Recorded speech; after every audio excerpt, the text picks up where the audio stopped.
अस्सलामुअलैकुम।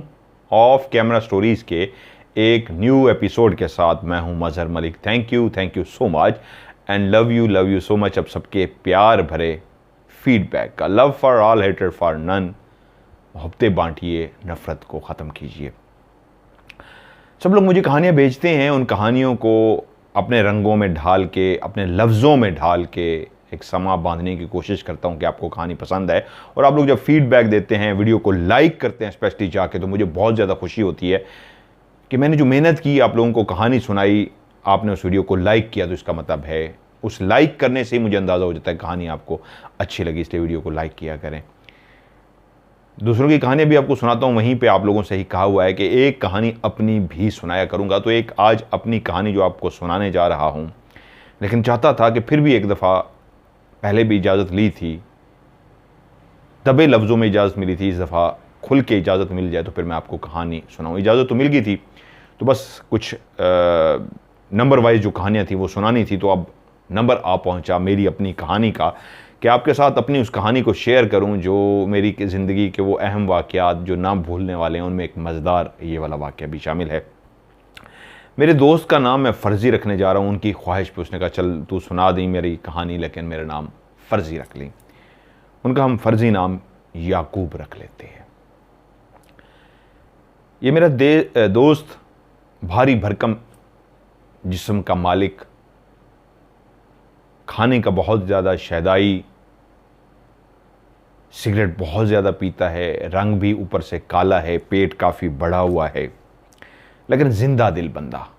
याकूब हंसमुख बंदा, दिल में कोई बात नहीं रखता, जो भी है मुंह पे कह देता है, स्ट्रेट फॉरवर्ड बंदा। बहुत अच्छी बातें हैं, आदतें हैं उसके अंदर। बुरी बातें मेरे अंदर भी हैं, हर इंसान के अंदर होती हैं, लेकिन उसकी ज़्यादातर जो आदतें हैं वो बहुत अच्छी हैं, हंसमुख है। सबसे बड़ी बात, सच्चा इंसान है, जो दिल में है वही मुंह पे है।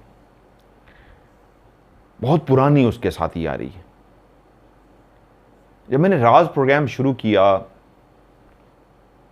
और उसने मुझसे पूछा कि ये क्या है, मैंने कहा राज प्रोग्राम है और इन्वेस्टिगेशन हम करने जा रहे हैं, हॉन्टेड लोकेशन ढूंढेंगे और वहाँ पे जाके हम इन्वेस्टिगेशन करेंगे और इस तरह। मुझे कहता है यार छोड़, तू किन चक्करों पे पड़ गया यार, तू शरीफ बंदा है, फ़नी प्रोग्राम तू करता है, हंसाता है लोगों को, वो ज़्यादा अच्छा है, जिनों के चक्कर में ना पड़। मैं कहा वो क्यों?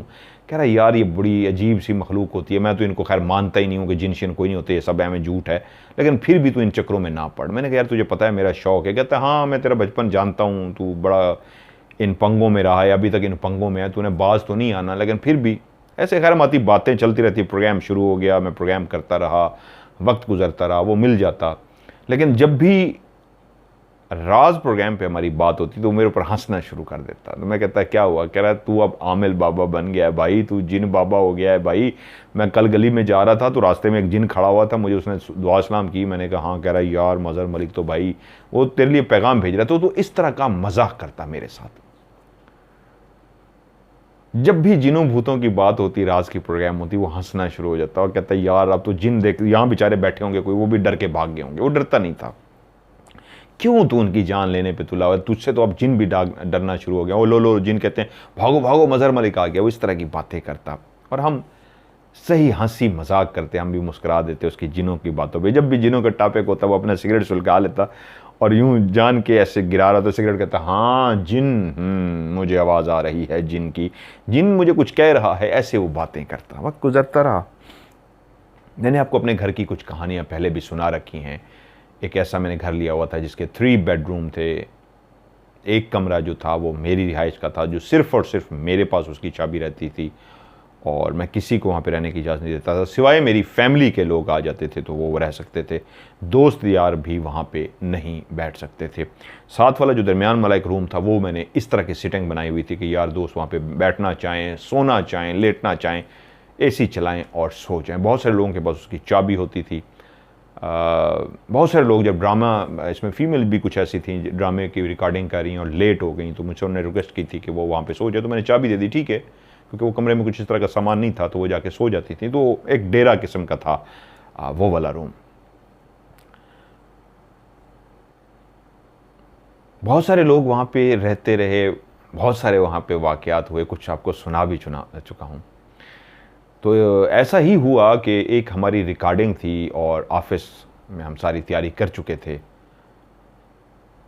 गाड़ी शाड़ी भी तैयार हो गई थी। मैंने अपने असिस्टेंट से कहा कि यार सारा सामान रखवा दो और ड्राइवर को बुलाओ, बस निकलने हैं क्योंकि सफ़र बहुत लंबा है और पहुंचना भी है और रिकॉर्डिंग भी करनी है और सुबह तक वापस भी आना है। तो मुझे कॉल आई मोबाइल पे, याकूब बोल रहा था, दुआ सलाम की। मुझे कहता है कहाँ जा रहा है? मैंने कहा यार प्रोग्राम के लिए निकलने लगा हूँ, बस गाड़ी में बैठने लगे हैं वरना अंधेरा हो जाएगा, वो वीरान सी जगह है, हमने वहाँ पे पहुँचना है, तो बस रवाना होने लगे हैं। तो मुझे कहता है यार मैं वो मुल्तान आया हुआ था, तो मैंने तो रहना था, 2-3 रातें यहीं पे स्टे करना था, उसके बाद जाना था, तो जा रहा है। तो मैंने कहा क्या हो गया? चाबी मैं पकड़ा जाता हूँ तो ऑफिस के ये बंदा है, उसको आके कह दी, वो तुझे चाबी दे देगा, तू चाबी ले ले, तू अपना रह वहाँ पे। उसने कहा ठीक है। मैं जल्दी में था, मैं उससे ज़्यादा बात नहीं कर सका और मुख्तसर सी बात की। हम लोग गाड़ी में बैठे और हम लोग रवाना हो गए। चाबी मैंने ऑफिस में पकड़ा दी कि जब मेरा दोस्त है उनको चाबी दे दीजिएगा।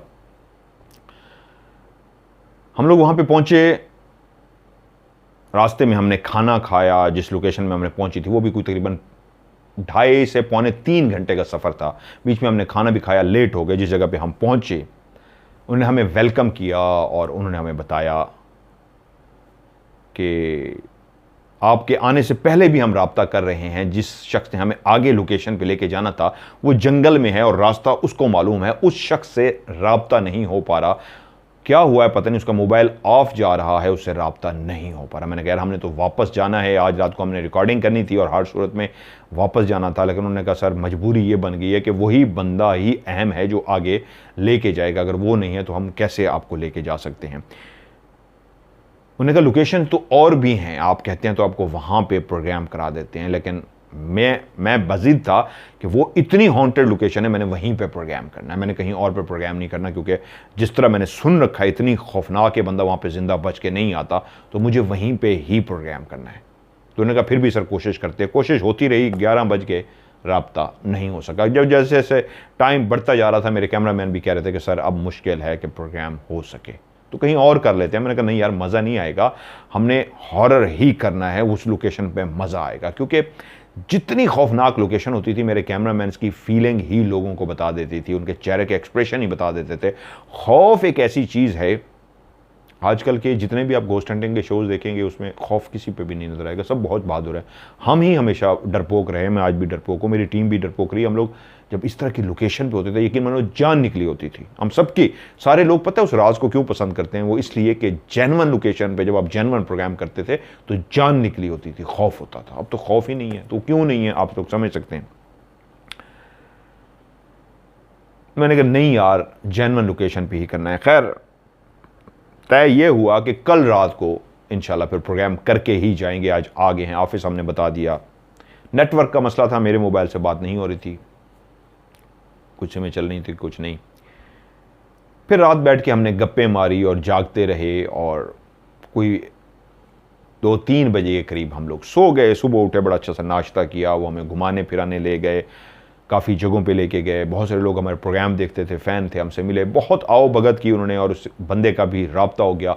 उसकी एक एमरजेंसी बन गई थी, उसकी मजबूरी ऐसी हो गई थी जो हमें भी माननी पड़ी। हाँ ठीक है यार, ऐसी मजबूरी में ऐसा होता है। तो लाइनअप हो गया और अगली शाम को ही हम रवाना हुए, लोकेशन के बाहर ही पहुंच गए। वक्त से पहले इसलिए पहुंच गए कि फिर ये कहीं बंदा मिसप्लेस ना हो जाए, इसको ढूंढते फिरें और ये ना हो कि फिर हम रिकॉर्डिंग ही ना कर सके, हमें वापस जाना पड़े। तो हम उस जगह पे पहले ही पहुंच गए। जगह का मैंने विज़िट किया तो मुझे अंदाज़ा हो गया, उसने सही कहा था, ये जगह वाकई बहुत ही खौफनाक जगह थी।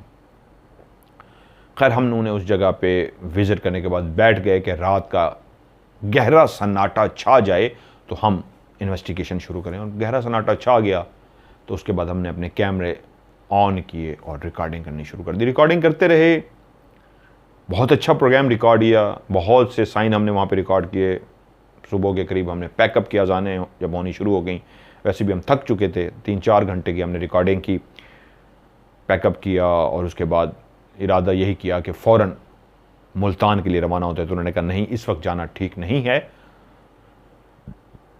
सुबह आप ना जाएं, नाश्ता वगैरह करके 8-9 बजे रवाना हो जाएगा, रास्ता थोड़ा सा इस तरह है कि ख़तरा है। तो हम लोग रुक गए, नाश्ता वगैरह किया और 9-10 बजे हम रवाना हुए।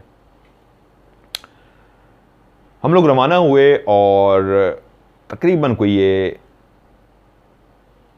मेरे ख्याल में 10 साढ़े 10 बजे का टाइम होगा, सुबह का। हम वहाँ से रवाना हुए तो रास्ते नहीं जी थी, तकरीबन 10:30 बजे का टाइम था। तो हम रास्ते में ही थे कि मुझे दोस्त की कॉल आ गई और मुझे कहता है कि कहाँ पे हो। मैंने कहा रास्ते में, बस पहुँचने ही लगे हैं।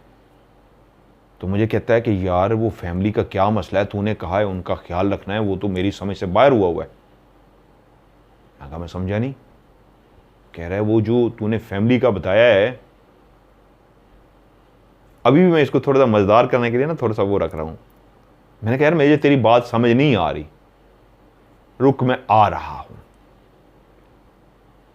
पहुंच गए हम मुल्तान और मैंने आते ही सबसे पहले उसको कॉल की। घर के करीब जब पहुंचा, किधर है? उन्होंने कहा घर पे ही हूं। जब मेरे घर के बाहर गाड़ी रुकी है तो मैंने देखा मेरा दोस्त घर के बाहर खड़ा है और उसने सिगरेट लगाई हुई है, लेकिन उसके चेहरे के एक्सप्रेशन बता रहे थे वो बहुत ज़्यादा डिस्टर्ब है। मैं उसको आवाज़ दी, मैंने कहा आजा यार क्या हुआ है? कह रहा है यार ऊपर चल तुझे फिर बताता हूँ। हम लोग दोनों चलते हुए ऊपर आ गए और मैंने कहा हाँ अब बता क्या हुआ है। कह रहा रुक पहले एक दफ़ा पूरे घर के अंदर देख क्या मामला है। मैंने कहा कोई मामला नहीं, क्या हुआ है? कह रहा नहीं प्लीज़ आज मैं सीरियस हूँ, पहले घर के अंदर देख। मैंने पहला रूम खोल के उसको दिखाया जो हमेशा बंद रहता था, जो मैंने पहले भी आपको बताया कि वो हॉन्टेड था और उसके अंदर इस तरह की मखलूक का था। मैंने खोल के दिखाया, लाइट जलाई, हाँ ये ओके है? कहता हाँ। उसके बाद दूसरे कमरे में गए जहाँ पे उसकी रिहाइश थी, कहता हाँ ये दिखाया ओके है। फिर मैं अपने बेड मैंने रूम को खोला, कह रहा इसको खोल। मैंने अपना खोला, खोल के मैंने कहा हाँ क्या हुआ है?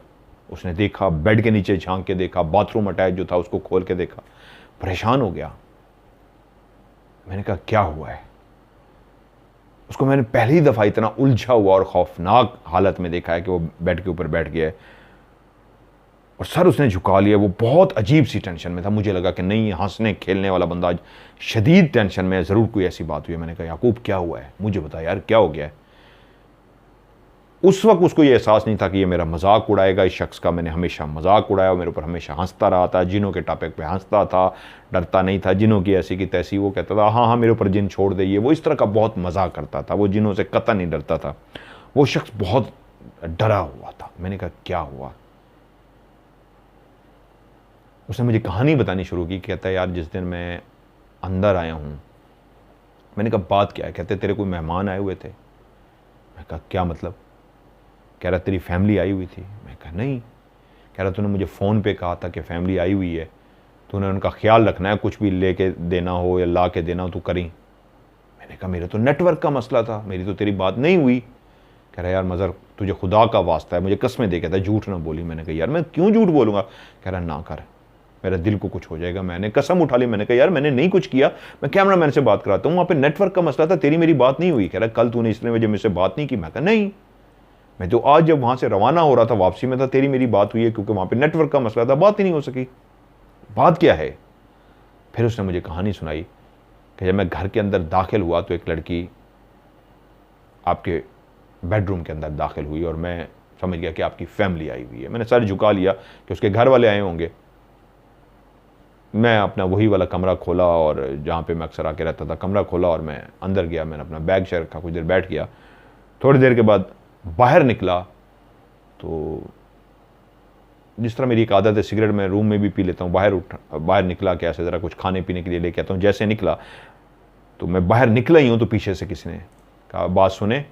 तो मैंने मुड़ के देखा तो आपकी फैमिली मुझे बुला रही थी। मैंने कहा जी। उन्होंने कहा आप अगर नीचे जा रहे हैं तो प्लीज़ कोई मिठाई वहाँ से लेते आएंगे। मैंने कहा जी जी मैं लेता हूँ। उन्होंने कहा ये पैसे लेते जाएँ। मैंने कहा नहीं जी नहीं, पैसों की ज़रूरत नहीं है, मैं लेता हूँ। मुझे पता था आपकी फैमिली है, मेरी फैमिली है, और मैं बगैर देखे बात किए नहीं आ गया, बाहर आ गया और अपना खाना छाना लिया और जिस तरह वो मैंने मिठाई का उन्होंने कहा था। अब जब मैं वहाँ पे पहुँचा, नंबर तो था नहीं कि मैं क्या करूँ। मैंने तुझे फ़ोन मिलाया कि यार उससे पूछूं घर वालों ने फैमिली कहा है कि ज़रा, उन्होंने मिठाई का कहा है कि ज़रा उनसे पूछ के बता मिठाई। तो मैंने कहा लेता हूँ, लेकर कौन सी मिठाई लेनी है कि तुझसे पूछ सकूँ, तुझे कॉल की, तेरा नंबर आगे से बंद जा रहा था। मैंने कहा यार बंद नहीं, वो नेटवर्क का मसला था। कह रहा मैंने फिर यही सोचा भी डब्बा ही पैक करा लो पूरा।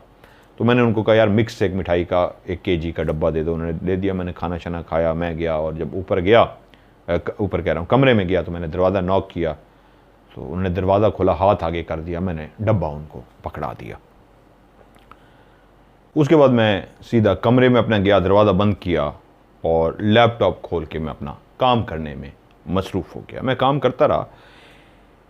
रात की कोई तकरीबन 10:30-11 बजे का टाइम हुआ कि मेरा दिल किया मैं ज़रा बाहर उठ के ऐसे चहलकदमी कर लूँ। ये सोच के मैं अभी उठने ही लगा था कि वो 7 बजे बेडरूम का दरवाज़ा खुलने की आवाज़ आई। गोल सा वो लाटू घुमाया गया और घुमा के जिस तरह कोई दरवाज़ा बंद करता है तो वो कटक की आवाज़ आई, तो मैं समझ गया कोई बाहर निकला है। और उसके बाद मैं रुक गया कि कोई अगर बाहर आया तो वो अंदर चला जाए, फिर मैं बाहर निकलूँगा। तो मैं अंदर ही बैठा रहा, लेकिन बाहर 2 लड़कियों की बात करने की इस अंदाज में आवाज़ आ रही थी कि वो दोनों वॉक कर रही थीं और आपस में कोई बातें भी कर रही थीं। क्योंकि आवाज़ दूर हो जाती है, जब वो चलते चलते दूर हो जाती तो आवाज़ दूर चली जाती, और जब वो चलते चलते दरवाजे के करीब आती तो आवाज़ भी कुछ क्लियर आनी शुरू हो जाती। वो क्या बातें कर रही थी मुझे ये तो नहीं पता, लेकिन इतना अंदाज़ा हो गया कि वो वॉक कर रही हैं। तो मैंने कहा नहीं, अब अच्छा नहीं लगता कि मैं बाहर निकलूँ। फिर मैं अंदर ही बैठा रहा, मैंने अपनी सिगरेट सुलझाई, अपने काम में बिजी हो गया। वो कितनी देर तक बाहर वॉक करती नहीं मुझे इसका नहीं पता। मैं काम करते करते रात को जब थक गया तो उसके बाद मैंने कहते हेडफोन लगा लिया, अपने काम में लगा रहा। जब ये एहसास हो गया कि बाहर फैमिली वॉक कर रही है तो मैं फिर बाहर नहीं निकला। काम करते करते जब थक गया, लैपटॉप ऑफ किया और मैं सो गया। सुबह उठा, बाहर निकला, 1-2 काम करने थे, तो वहीं पे तकरीबन 10-11 बजे वो कहते हैं मैंने तुम्हें फ़ोन किया, तुम्हारा मैंने नंबर मिलाया, तुम्हारी तरफ बेल जानी शुरू हो गई, और जैसे ही तुमने वहाँ से हेलो किया तो दुआ सलाम हुई है तुमसे। जो तुम कह रहे हो, मुझे वो कह रहा था कि कोई मैंने फ़ोन नहीं उठाया और कोई मुझसे बात नहीं हुई। मुझे अभी भी यकीन नहीं आ रहा। मैं उसको हल्फ दे चुका था। मैंने कहा बाकी आगे बोलो। तो कहता है कि जब तुमसे बात हुई है तो मैंने तुम्हें फैमिली के बारे में पूछा कि यार तुम्हारे घर वाले आए हुए हैं, तो तुमने कहा हाँ यार फैमिली आई हुई है। तुम एक काम करना, अच्छा हुआ तुम आ गए हो, मैं कहना भूल गया, मैं जल्दी में था। इनको कुछ भी ज़रूरत हो वो इनको ला के दे देना, और पैसे वगैरह मैं आके दे दूंगा, इनको ना खर्च कर देना। कोई पैसे दे भी सी तुमने नहीं लेने, कुछ भी हो इनको ला के दे देना, मैं आके तुम्हें पे कर दूंगा। मैंने कहा नहीं वो यार वो कोई मसला नहीं है, मैं ला दूंगा। तुमसे ये मुख्तसर सी बात हुई, मैं भी अपने काम में इस तरह मसरूफ़ रहा। और मैंने शाम के टाइम जब मैं फ्री हुआ तो मैंने कहा यार फैमिली उधर है, मैंने पूछा नहीं, उसने मुझे कहा भी था, तो क्या अच्छा लगता है मैं ऊपर जाऊं और जाके उनसे पूछ लूं कि आपको कुछ चाहिए मंगवाना हो, तो फिर उसके बाद मैं अपना भी खाना खाऊंगा और उन कहेंगे तो उनको भी खाना ला के दे दूंगा। वो कहता है मैं चलता हुआ गया घर और मैंने दरवाज़ा नॉक किया तो अंदर से आवाज़ आई, यस जी। मैंने कहा जी मैं बाहर जा रहा हूँ, कुछ आपने मंगवाना है खाना वगैरह तो मुझे बता दीजिए, मैं लेता हूँगा। उन्होंने कहा नहीं सब कुछ हमने मंगवा लिया था, ले आए थे। हाँ आप जब रात को वापस आए ना तो आप कल यहाँ से मिठाई लाए थे, यहाँ से एक बड़ा टोकरा ले आइएगा मिठाई का। मैंने कहा जी ठीक है वो मैं ले आऊँगा, इसके अलावा कुछ चाहिए? नहीं इसके अलावा कुछ भी नहीं चाहिए, ये उन्होंने कहा। और मैं चला गया। मुझे इस बात पे हैरत भी थी कि टोकरा इन्होंने क्या करना है, शायद कहीं लेके जाना होगा, किसी को तोहफा देना होगा, गिफ्ट देना होगा, या कोई आ रहा होगा, 100 होते हैं। कह रहे मैंने फिर भी इस मामले में इतना ज़्यादा नहीं सोचा और मैं चला गया। मैंने अपना खाना छाना खाया, उनको कहा मिठाई वालों को यार एक बड़ा सा टोकरा जो है वो मुझे बना के दे दें। उन्होंने बना के दिया मिठाई का, सारी मिठाई मैंने उसके अंदर डलवाई और मैं घर पहुंचा और मैंने दरवाज़ा नॉक किया और मैंने कहा जी ये आपकी मिठाई आ गई है। टोकरा उनको पकड़ा दिया और फिर मैं वापस अपने कमरे में चला गया। अब मैं, क्योंकि ये मुझे अंदाज़ा था फैमिली है, मैंने पैसे नहीं लिए थे, अपनी जेब से ही लेके आ गया था। और जब मैं अपने कमरे में पहुंचा तो उसके बाद मैंने अपना सिस्टम ऑन किया, हेडफोन लगाए और जिस तरह मैं काम करता हूं मैं अपने काम में बिजी हो गया। उस रात कोई बाहर निकला, किसी ने वॉक की, क्या हुआ कुछ भी मुझे नहीं पता। मैंने अपना काम किया और उसके बाद किस वक्त मैं सो गया। सुबह उठा हूं इस नियत से कि मज़हर को भी फ़ोन करता हूं कि यार कब तेरा प्लान है, कब आ रहा है तू, क्योंकि उसको मुझसे भी एक छोटा सा काम था तो उससे भी पूछता हूं, फ़ोन करता हूं और नाश्ता वगैरह भी लेके आता हूँ। बुरा लगता है, फैमिली है, इनके लिए भी नाश्ता मैं खुद से ले आता हूँ। तो मैंने सोचा ठीक है आपको कॉल भी कर लेता हूँ, नाश्ता लेके आता हूँ। मैं गया हूँ, मैंने चने पैक करवाए हैं, अपने लिए वहीं बैठ के खा लिए और चने और रोटी वगैरह पैक करवाई के जाकर ऊपर देता हूँ। तो साथ ही रास्ते में कहता है मैंने तुझे कॉल मिला ली। तो उससे बात हुई, मैंने कहा हाँ किधर है? तूने कहा आ रहे हैं, रास्ते में है। मैंने कहा यार बस आ जा, मैं भी फैमिली के लिए नाश्ता लेके जा रहा हूँ। तो तू अजीब सा हैरान हुआ है कि कौन सी फैमिली के लिए? तो मैंने बताया कि यार वही तेरे घर वाले जो तूने कहा था इनको किसी चीज़ की ज़रूरत हो तो तू वो लेके दे दी और ये वो। मैंने कहा यार क्या कह रहा है, मुझे समझ नहीं आ रही। मैंने कहा यार वही तेरे घर वाले। तो मैंने उसको आगे से कहा, ये मैंने उस वक्त सस्पेंस रखने के लिए ज़रा ये बात पूरी नहीं आपको बताई। मैंने कहा यार कीड़े घर वाले? मेरे तो कोई घर वाले नहीं आए हुए, घर में सिर्फ तू अकेला है और कोई भी नहीं है। अच्छा चल चल मैं रुक, मैं फ़ोन बंद कर, मैं आ रहा हूँ, तुझे वहीं आके मिलता हूँ, मैं रास्ते में ही हूँ। तूने फ़ोन बंद कर दिया। मैंने कहा यार ये कैसे बोंगी मारी है, मुझे डरा रहा है या क्या मजाक कर रहा है मेरे साथ या मुझे बेवकूफ़ बनाने की कोशिश कर रहा है। कर मैं फिर भी कि यार ऊपर मतलब अंदर चलो। मैंने चने वगैरह उठाए हुए मैं आया। मैं जैसे ही आया, मैं दाखिल हुआ। उसका नक्शा इस तरह है कि आप पहले एक रूम है, बड़ा सा सहन है, 3 बेडरूम है। कह रहा है मैं जैसे ही दाखिल हुआ तो जो आपका कमरा है वो मुझे बता रहा है यार जो तेरा कमरा है ना उसका दरवाज़ा खुला है। मेरे हाथ में वो शापर है जिसमें वो चने वगैरह हैं। उस कमरे का दरवाज़ा खुला है। जैसे ही दरवाज़ा खुला है तो अंदर से कदो कामत, मुझे याद है मैंने शक्ल नहीं देखी थी, ये सोच के कि तेरी फैमिली है और मैं एहतरामन सर नीचे झुका लिया था। वही कदो कामत वाली तकरीबन कपड़े मुझे थोड़े बहुत याद हैं, वो भी सही तरीके याद नहीं, वही कपड़े थे। दरवाज़ा जब खुद ब खुद ऐसे जैसे कोई खोलता है, पीछे खड़े होकर कोई खींचता है, किसी ने पीछे से खड़े होकर खींचा है, तो वो बिल्कुल सामने खड़ी थी और उसने अपने सारे बाल मुंह के आगे डाले हुए थे और दरवाजे से वो इतना पीछे थी कि दरवाज़ा खुल सके। सीन इस तरह का था जैसे दरवाज़ा खुद से खुल रहा हो, लेकिन मैं समझ गया था पीछे किसी ने खड़े होकर खोला है और वो बिल्कुल सामने खड़ी थी।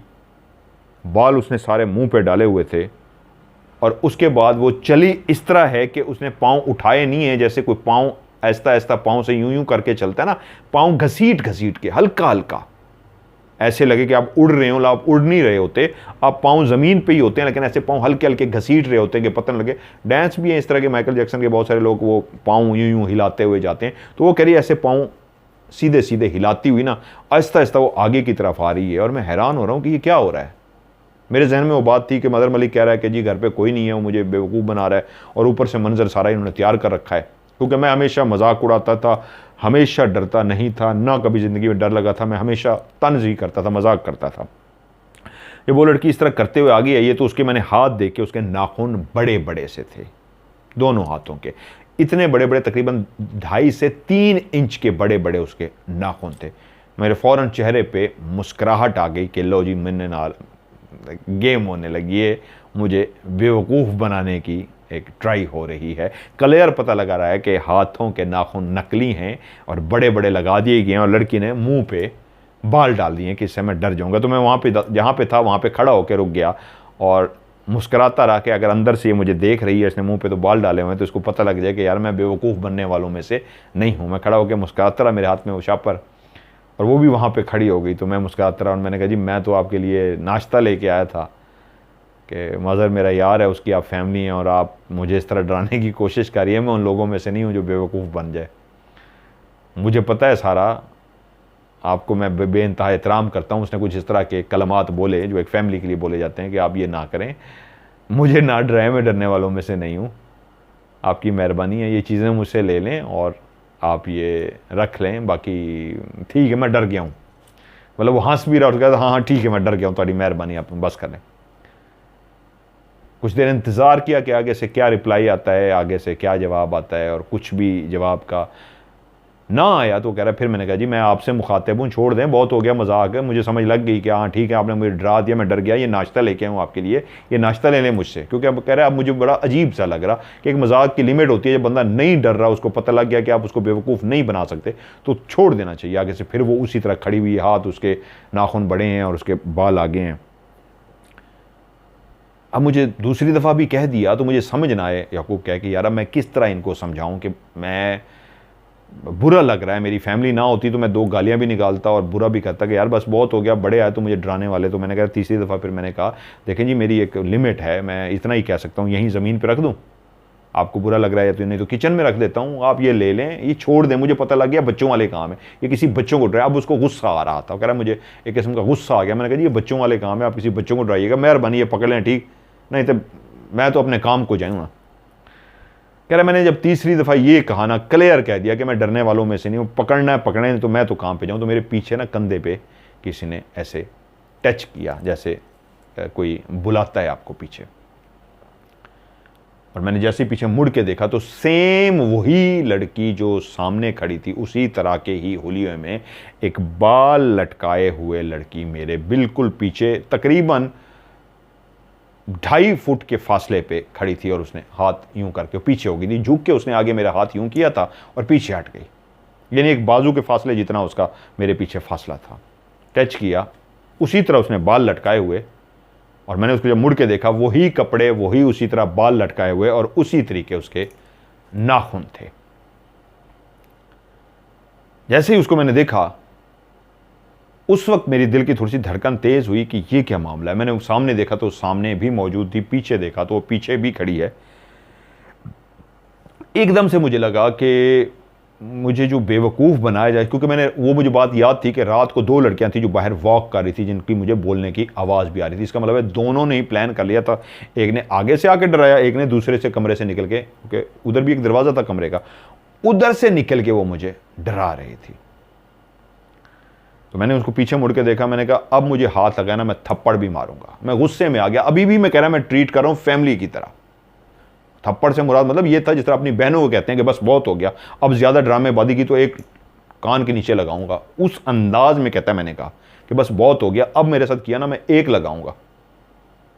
और उसने अपने मुंह से, जो पीछे मेरी खड़ी थी, एक आवाज़ निकाली जिस तरह कोई डराने के लिए भारी भरकम आवाज़ निकलता है, निकल जाओ, इस अंदाज का गला उसने निकाला। क्लियर पता लग रहा था एक लड़की है जो अपने गले को चेंज करके इस तरह आवाज़ निकाल रही। जब उसने कहा ना निकल जाओ इस तरह, कह रहा मेरे दिल में आना इसको सर पे एक हल्की सी थप्पड़ लगाऊं, मतलब मारूं नहीं, ऐसे हल्का सा इसको लगाऊं कि बस कर, अब बहुत हुआ। तो कह रहा मैंने ऐसे जैसे ही यूं हाथ किया, उसी लम्हे मुझे पता लगा कि जो आपके घर के दरवाजे थे और खिड़कियां थी वो सारी टज करके खुली हैं और टज करके बंद हुई हैं। मैंने ऐसा हाथ ही किया था कि उसके सर पे हल्का सा ऐसे थप्पड़ लगाऊं, बस कर दो यार ड्रामे की, कि उसी लम्हे दरवाजे ठा करके खुले हैं और ठा करके बंद हुए हैं।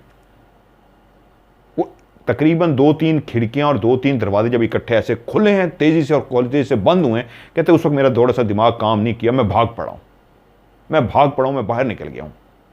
जब मैं बाहर आ गया हूं तो मुझे अपने ऊपर थोड़ी सी हंसी आ गई, ये मैंने क्या हरकत की यार, उन्होंने मुझे डराया, ये हुआ क्या है। वो सामने आई, पीछे भी वो लड़की थी, इंसान थी, उसने बाल आगे से डाले हुए थे,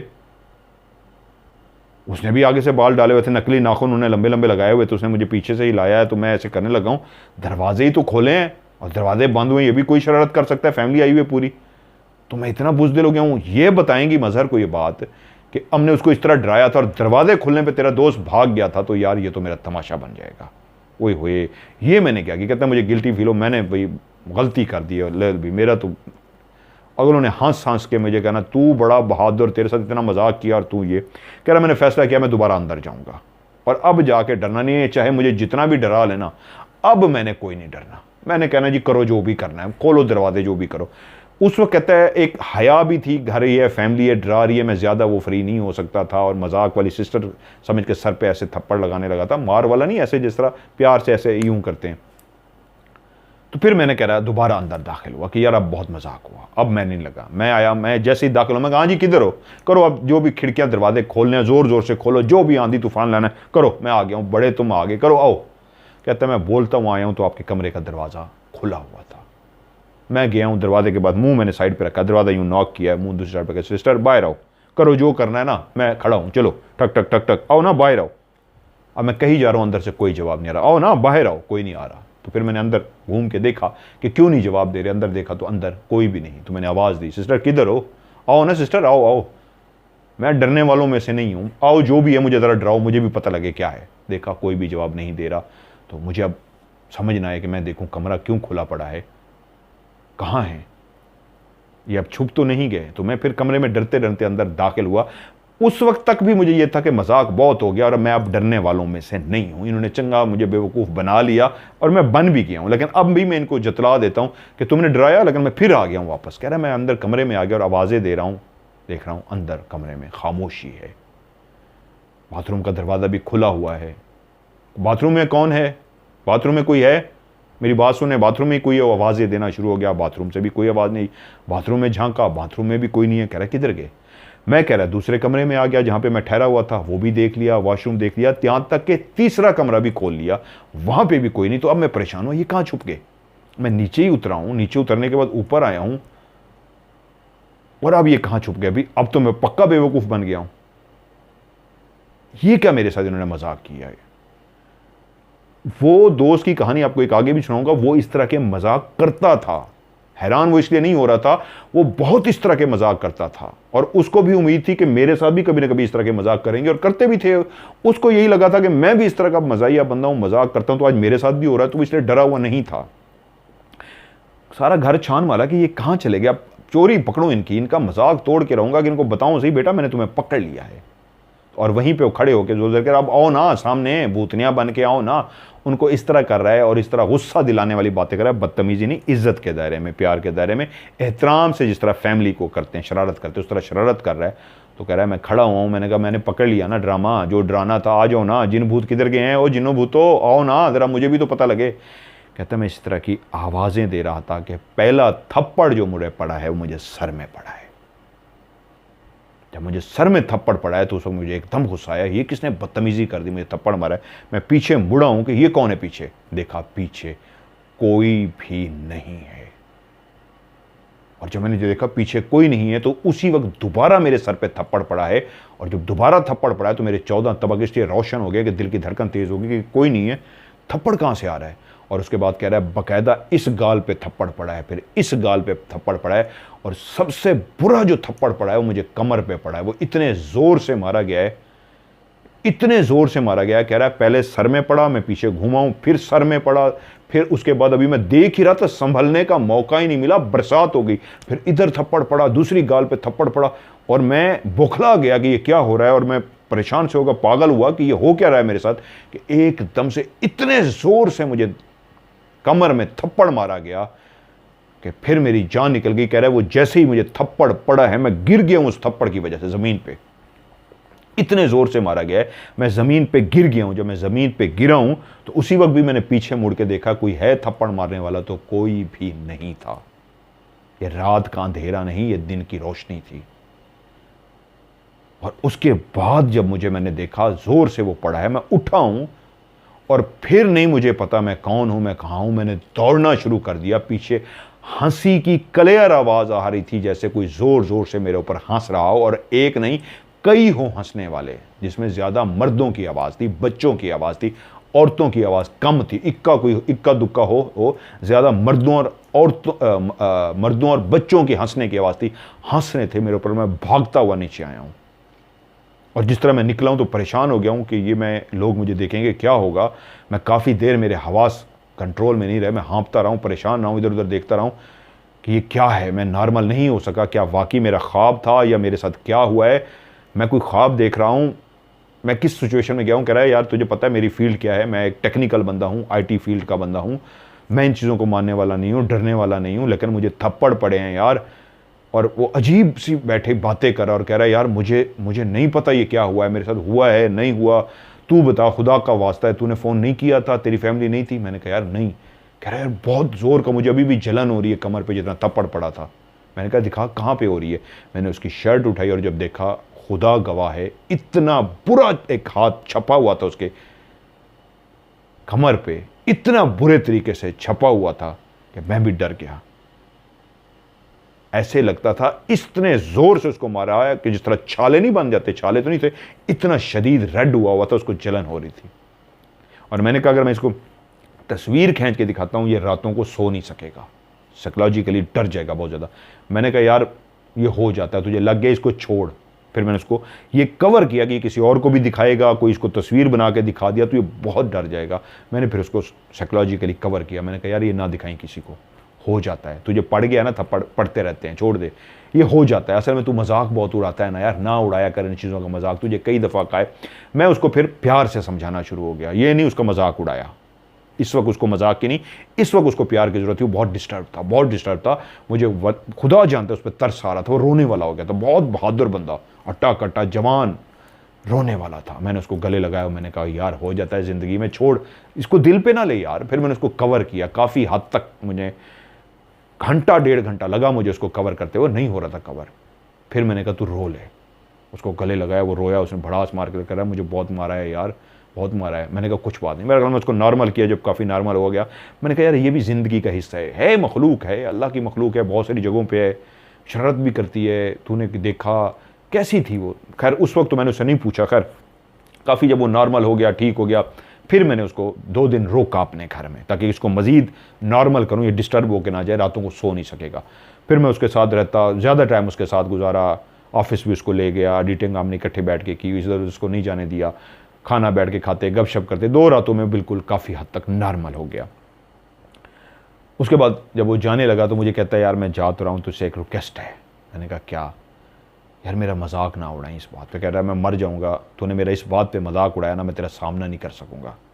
मैंने कहा नहीं यार, मजाक अपनी जगह पे हम लोग करते हैं, तूने भी मेरा कई दफ़ा मजाक उड़ाया, मैं भी उड़ाता हूँ, वो और मजाक है, इस मामले में मैं तेरे मजाक नहीं उड़ाऊँगा, तू बेफिक्र हो जा, ये मेरा तुझसे वादा है, कभी इस टॉपिक पे बात नहीं होगी। तूने भी किससे वादा कर, इस टॉपिक पे किससे बात नहीं करेगा। क्यों? मैं तेरे फायदे के लिए कह रहा हूँ, ये ना तू इस टॉपिक पे बात करे कि फिर तुझे कोई नुकसान पहुंचाए या मसला हो। हाँ ये मेरा वादा है, तू ये आयत पढ़ ली, तेरे साथ दोबारा कभी ये वाक़या नहीं होगा, ये मेरा प्रॉमिस है। मुझे उसने पूछा था यार मैं क्या पढ़ूं, मैंने कहा ये पढ़ना है तूने, ये दायरा कड़ा करना है तुझे, ज़िंदगी में कुछ नहीं होगा। वो चला गया और काफ़ी अरसा उसने मुझसे रब्ता नहीं किया। मैं उसको फ़ोन भी करता था, मेरा फ़ोन नहीं उठाता था। वो शर्मिंदा था उस बात पे कि यार मेरे साथ हुआ था और मैं बड़ा बहादुर था, इन पे हंसता था, उसने हमारा बहुत मजाक उड़ा रखा था, अल्लाह जानता है बहुत मजाक उड़ा रखा था। लेकिन जब उसके साथ हो गया तो फिर शर्मिंदगी की वजह से उसने काफ़ी अरसा रब्ता नहीं किया। जब उसके साथ काफ़ी अरसे बाद रब्ता हुआ, फिर मैंने उससे पूछा कि यार अब तो तू ठीक है? फिर तो कभी नहीं हुआ। कहता नहीं यार अल्लाह का शुक्र है, फिर कभी नहीं हुआ। मैंने कहा यार मैं तेरा मजाक नहीं उड़ा रहा, अब तो बता वो कैसी थी लड़कियां। फिर उसने मुझे बताया, कह रहा है यार बिल्कुल इंसान की तरह थी, कपड़े बिल्कुल इंसान की तरह पहने हुए थे, हाथ भी बिल्कुल इंसान की तरह थे, नाखून बड़े बड़े से थे, वो आजकल लग जाते हैं जिस तरह आर्टिफिशियल, लेकिन आगे से वो चूंच बनी थी और थोड़े थोड़े टेढ़े थे।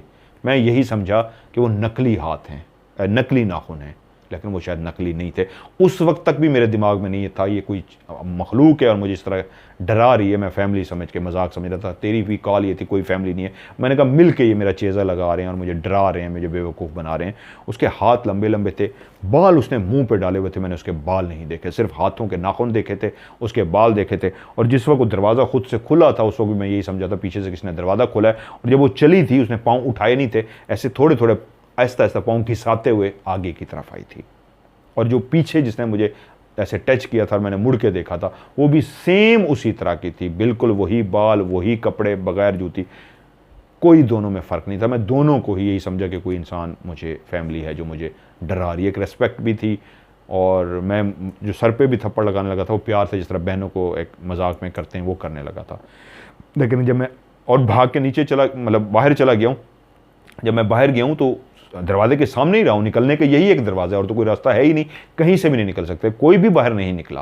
और मैं खड़ा रहा बाहर, मैंने एक पूरा सिगरेट बाहर खड़ा होकर पिया कि अभी कोई बाहर आएगा। जब कोई नहीं आया तो मैं फिर फैसला किया, मैं डरा क्यों, मुझे अंदर जाना चाहिए। और कहता है फिर मैं अंदर भी गया, लेकिन अंदर कोई नहीं था, छुपने की कोई जगह नहीं थी। मैंने बेड के नीचे भी हर जगह पे देख लिया था। पहला रूम तेरा वैसे ही खाली था, दूर दरमियान वाला जो है वो तूने नीचे की सीटिंग बनाई हुई थी, मैट्रेस जो रखे हुए थे वो नीचे वाले थे, सारा वो तेरा बेड था उसके नीचे था, उसके नीचे भी कुछ नहीं था।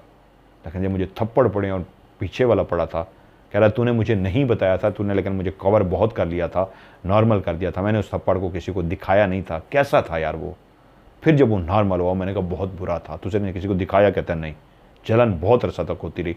मैंने कहा बहुत ज़ोर से मारा गया था और वो तूने जो उनका मजाक उड़ाया था और तू गुस्से में आ गया था, तू समझता रहा फैमिली है और तू अपनी उसी टोन में वो करता रहा, लेकिन वो फैमिली नहीं थी। मैंने कहा लेकिन ये बहुत बड़ा वाक़या है मेरे लिए भी, क्योंकि मैंने कहा तू तो चला गया, मैंने उस घर में रहना था और तूने जो उस तरह मुझे बता के गया था उससे पहले भी कुछ वाक़यात हो चुके थे और मैं बहुत कुछ वहाँ पे देख चुका था। लेकिन खुदा जानता है मैंने रहना था और अकेले रहना होता था। मेरा हिम्मत नहीं, मेरा जिगरा नहीं, मैं फिर भी रहता रहा हूँ। हाँ, बुला लेता था कभी उमर फारूक को, कभी फराज हमीद को, कभी जावेद को, दोस्तों को, इसलिए फिर मैं रहता था, कोशिश ये करता था रौनक लगी रहे, लोग आते जाते रहे। मैंने काफ़ी टाइम उस घर में गुजारा है, यकीन मानिए। मेरे मामू के साथ, अल्लाह उनको जन्नत नसीब करे, मामू इम्तियाज़ के साथ मामला हुआ, भाई मुजाहिद के साथ मामला हुआ, बहुत सारे लोगों के साथ वहाँ पे मामले हुए, और मैंने वहाँ और भी बहुत कुछ देखा, और भी बहुत सारे मामलात हुए उस घर में। इसलिए मैं आपको कहता हूँ ये मेरा जुनून है। इस घर में आपके सामने ये गिरा था, ये कुशन, अब एक एपिसोड में लोगों ने लिखा भी सही, खुद ब खुद ये नीचे गिर गया, ये खुद ब खुद घूमना शुरू हो जाती है, बहुत सारे इस तरह की आवाज़ें आती है, बहुत कुछ होता है। यहाँ सामने मैंने देखा, इस घर में भी होता है, मेरी वाइफ भी साथ है, फिर भी यहाँ होता है। तो मेरी ज़िंदगी में ये चीज़ें मेरे साथ हैं और हमेशा रहेंगी।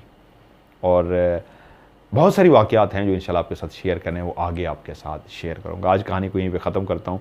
उस दोस्त से फिर एक दफ़ा इजाज़त दिया, कहता यार ना सुना तो बेहतर है। मैंने कहा यार तेरा नाम चेंज कर दूँगा, तुझे कोई नहीं जानेगा। कह रहा यार हुलिया से तो पहचान लेंगे। अच्छा, मैंने कहा चल यार तेरी ख्वाहिश पे ना तेरा थोड़ा सा हुलिया भी चेंज कर दूँगा। कहता ये मेहरबानी करी। तो माज़रत के साथ एंड पे बता देता हूँ, मैंने उसका थोड़ा सा हुलिया भी चेंज कर लिया, क्योंकि लोग उसको पहचान लेंगे। आईटी फील्ड उसकी है, ये जेन्युइन है, आईटी का बंदा है, वो कंप्यूटर का कीड़ा है, लेकिन उसका हुलिया नाम मैंने सब चेंज कर दिया। भारी भरकम है वो, लेकिन लोग उसको पहचान ना सकें। वो बहुत डरा था, अब मुझसे बहुत कम रब्ता करता है, लेकिन वो डरा था। तो ये एक कहानी थी मेरे दोस्त की जो उसके साथ वाक़या बीता, तो आपके साथ शेयर किया। और भी वाक़यात हैं आपके साथ शेयर करूँगा। इसको ज़रा फ़न के मूड में, हॉरर करते हैं था तो ये हॉरर, लेकिन इसको ज़रा मैंने आज फ़न के मूड में आपके साथ शेयर किया। आप भी अपनी कहानियाँ भेजिए, इंशाल्लाह आपकी कहानी को प्रोग्राम का हिस्सा बनाऊँगा।